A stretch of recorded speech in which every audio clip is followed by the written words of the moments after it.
രാജ്യത്തെ ഞെട്ടിച്ച പഹൽഗാം ആക്രമണത്തിന്റെ നടുക്കത്തിലാണ് രാജ്യം. വിനോദസഞ്ചാരികളെ ലക്ഷ്യം വെച്ച് നടത്തിയ ഭീകരാക്രമണത്തിൽ നിരവധി പേരുടെ ജീവനാണ് പൊലിഞ്ഞത്.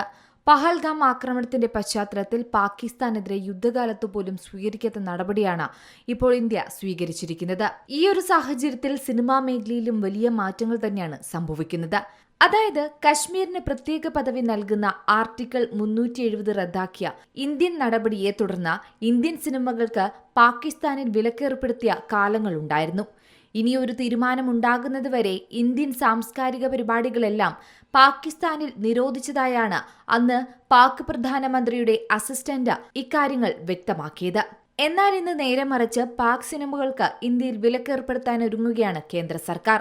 ഇതിന്റെ ഭാഗമായി തന്നെ പാക് നടൻ ഫവാദ് ഖാന്റെ ചിത്രം അബിർ ഗുലാൽ ഇന്ത്യയിൽ റിലീസ് ചെയ്യാൻ സാധ്യത കുറവാണ്. നിലവിലെ സാഹചര്യത്തിൽ ബോളിവുഡ് ചിത്രത്തിന് ഇന്ത്യയിൽ പ്രദർശനാനുമതി നിഷേധിച്ചിരിക്കുമെന്നുള്ള റിപ്പോർട്ടുകൾ പുറത്തുവരുന്നുണ്ട്.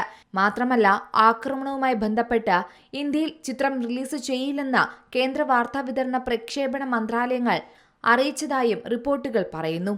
വിവേക് ബി അഗർവാൾ നിർമ്മിച്ച RDS ബാഗ്ദി സംവിധാനം ചെയ്ത ചിത്രമാണിത്.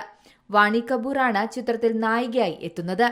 മെയ് 9 തിയേറ്ററുകളിൽ ഈ സിനിമ എത്തേണ്ടത്.